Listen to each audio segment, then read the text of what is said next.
Now, next up is someone very dear to us at CCB Citrus. Clara is not only a brilliant CTI analyst, but as many of you know, she is also a resident professional tourist and mountaineer.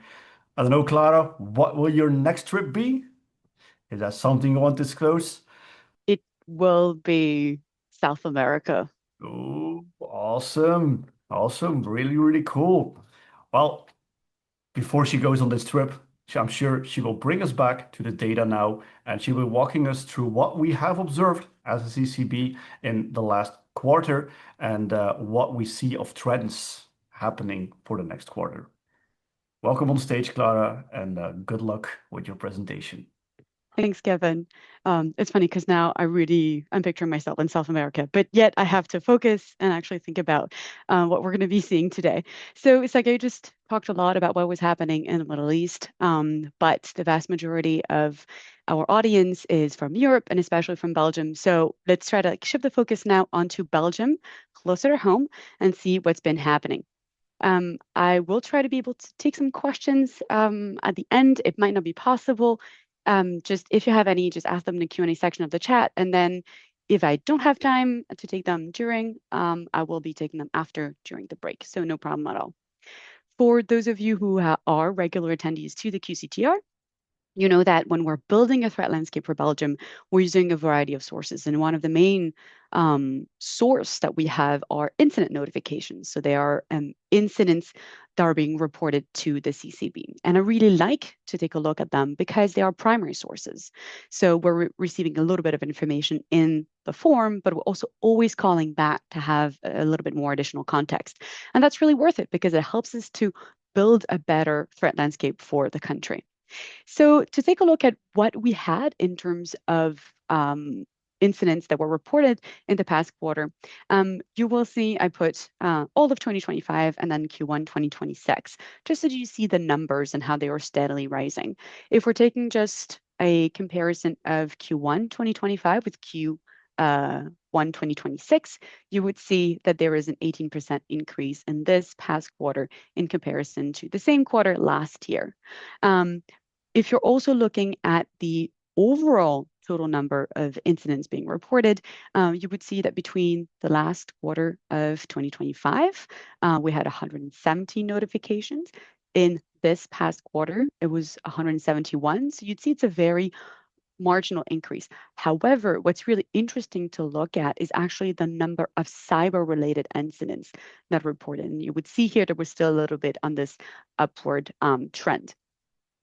It is, however, no real upheaval. The threat landscape in Belgium is quite stable, at least in types of categories of organizations that are reporting to us.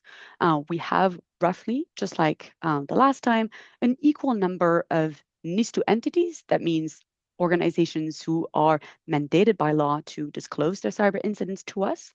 And about roughly 50% of non-NIS2 entities, so the ones who just voluntarily report to us. What those incidents reports actually tell us is that we have three main top threats in Belgium, and that is account compromise being the first one, followed by ransomware, and then by system compromise. For account compromise, it's been shooting up for quite some time now, and this is a trend that we believe is unlikely to abate, simply because we have more and more interconnected systems, and also because we do have a more complex network of third-party integrations. And so that creates a much larger attack surface. This is also a kind of situation that creates opportunities for threat actors to try to obtain, monetize, and exploit essentially all of those compromised credentials. When I talk about monetizing, you have examples of e-fraud, but it also can be used for pivoting for a later compromise. In Belgium, more specifically, account compromise is often related to phishing, but also to CEO fraud. The second threat that we have is ransomware. There's very little change in terms of ransomware in comparison to last time. Simply, it is and remains a persistent threat. And we continue to see a combination of what we'd call well-established ransomware gangs with more emerging groups. So I'd like to spend a little bit of time on that third threat, which is system compromise. I think that one is pretty interesting. Um, for starters, it is almost as prevalent as ransomware. You have only, I think, two cases difference. Um, it is also a kind of activity that we call episodic. And by that, we mean that we think that it's rising in particular this past quarter because there's been specific vulnerability exploitation campaigns that have been increasing or causing system compromises to be happening a lot more, but we don't expect this to be happening all the time either. In terms of the kinds of sectors that have been reporting the most, public administration remains the top the top sector to report incidents. The runner-up is healthcare. There's a little bit caveat here. These two sectors, public administration and healthcare, are both NIS2 sectors, which means that they have to report incidents. So it might be that they are indeed more targeted, but it also could be that we comparatively have much better visibility in them than we have over non-NIS2 sectors, for example. At any rate, when we're looking at all those incident data that were received, we do see that threat actors appear to want to target, in particular, essential service providers. And by that, we mean organizations that not only hold sensitive data, but also have pretty strong operational dependencies and also perform critical service functions. And this trend is something that we see in Belgium, but it's also something that we observe elsewhere around Europe, as well as also other countries. Like it's not specific to Europe at all. Moving on then to a surprise. You know, when I said that the threat landscape was stable, well, yes, it is. But at the same time, for the first time in years, we have not had a single case of DDoS attacks that was linked to hacktivists in this past quarter. And that's notable because there usually always are at some point during the quarter, but there were none. None of the few cases of DDoS attacks reported were linked to any particular hacktivist campaign. However, before we all rejoice, and let me just rain on my own parade right now, um, this is unlikely to be what we would call a fundamental decline in interest. We think that hacktivists are still going to be looking to target Belgium, but this is just a temporary shift in the threat actor attention. And I'm sure that you're all aware that there is another big conflict that's happening at the moment. And so we have seen hacktivist groups shifting their attention away from notable countries in Europe and just bring it outside Europe primarily, and also um, still targeting Europe, but definitely not Belgium. We talked about what the numbers told us. Now I want to shift my attention to how these attacks actually happened. Bringing it back to the first top threat in Belgium, which was account compromise. We did see when we were digging up those incident reports that info stealers were often the main culprits in those attacks. We do see that they're basically a plague that is a problem for organizations, but also for citizens. And there is a stock often of password reuse, and that is true. It is it's bad hygiene. But at the same time, if you have a very complex and unique password, but you have an info stealer in your system, that's not really going to be saving you. So once again, if you can, wherever you can, please try to implement multi-factor authentication because that really would be a helpful technique to try to avoid the impact of info stealers. And we do at the CCB like to stress that it is a problem because we do observe that info stealers, loaders, and rats tend to be what we'd call enablers. So they're malware that often come before more malware is being installed on a system, or it comes along with other kinds of malware. Account compromise also often starts with phishing, which is why I also want to put it here on the slide. Especially in Belgium, we see a lot of phishing related to invoice fraud and other kinds of e-fraud schemes, sorry. But is also linked to data theft. One example that I can give you is that we have seen a mailbox that was compromised. From that, the attacker was able to leverage credentials to log in and infiltrate the customer company portal, steal that data, and then try to extort the company by threatening to either sell or expose the data that we're able to steal. Now, there is another way that attacks happen in Belgium not just in Belgium, elsewhere around the world, that is related to click fix. We're all familiar with the technique, but what we do see is more new variants that are sort of emerging. Um, and there's two that I would like to mention. One is crash fix, and the other one is install fix. For crash fix, we saw that especially with Next Shield. So it's a malware that is packaged as a Chrome extension that impersonated a legitimate AdBlock extension, but then that malicious Chrome extension was intentionally crashing the browser and then prompting the victim to run code that actually ultimately led to them installing a rat. Install fix is slightly different. So there it's threat actors using malvertising to distribute pretty much identical, just clone sites of popular developer tools. Um, but it actually comes with like a fake install instruction. So you think that what you're installing is Cloud Code AI Assistant, but actually what you're installing is an info stealer.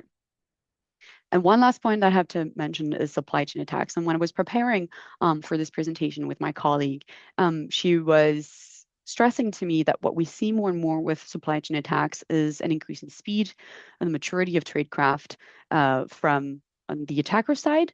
That also comes together at the same time with a broadening of an organization exposure. So what we see is that while you still have many supply chain attacks linked to malicious packages and poison dependencies, we also see a lot more incidents that are targeting what we would call the greater software supply chain ecosystem, and that we see threat actors that are actually shifting upstream. So if you have the software development lifecycle, it's really like a shift upstream where threat actors would be targeting more the maintainers or the source code repos, the release workflows, and that creates some additional work on the defenders because they can't only look at what's happening at the very end. So, the packages that are being installed, but they also need to focus on hardening their release pipelines, monitoring more closely the repositories and the release processes, look for anomalies there. So sorry, defenders, it's also a little bit more work. And then I have a bad joke for all the vulnerabilities that have been bugging us this quarter. Sorry about that, but that will make my colleague PJ really happy. He really likes bad jokes as well. Remember when I was talking about system compromise as episodic events, and that these could be linked to vulnerability exploitation. So what we've seen in Belgium, and I will not be able to address all of those, so I'm just only going to be focusing on one. One of them is the example of F5 Big IP, and we've had a couple incident reports coming in Belgium, also something that we saw as well elsewhere in Europe. What was interesting with a particular vulnerability is that it was initially published as a DOS vulnerability, and then it was only later reclassified. I'm not sure how many months later, but a couple of months later, it was reclassified as a remote code execution vulnerability, pretty much at the same times as we have seen activities in the wild. And so that creates a lot of work on defenders because not only did they have to patch, but also check if historically there's been a compromise in the last few months. And for that, I would argue that it might be relevant for you to follow the CCB for their advisories in case you're not already following us there, because that could be really helpful. We do maintain them and we do update them whenever we see, for instance, active exploitation. Another point here, sorry about that, defenders again, is that we do see vulnerability exploitation to be faster than ever. Not more often than not, but for very attractive vulnerabilities. So for instance, for software that are widely deployed or, across organizations, we do see that threat actors will try to exploit the vulnerability within a couple hours or a couple of days of disclosure. And for that, we do think that AI might also be playing a role here. Moving on to APTs, I know it's one of the topics that everyone's always interested about. We would see that you have Russia and China who are specifically intentionally targeting Europe. So it is part of their goal, which is not something that we necessarily see from other APTs. To give you an example, North Korea, on the other hand, tends to remain more of what we would call an opportunistic attacker, where they see an opportunity and that's when they would attack. North Korea continues with that long-standing trend of the fake job campaign, where the idea is to lure IT professionals into installing malware, such as InfoStealer, but also malware that would steal cryptocurrency wallet, as well as credit card information, because that is a way that it can use to fund their own regime. In Belgium, how that plays out in particular is for developers and IT professionals, especially the ones who are working in emerging technologies, in AI, in blockchain. These are the ones really who would be most at risk. Um, of course, a little bit of a point on Iran. Sergey talked about it before, so I'm not going to go into that much more, but we do see that Iran is focusing primarily in this past quarter on what we would call retaliatory operations against the US in Israel.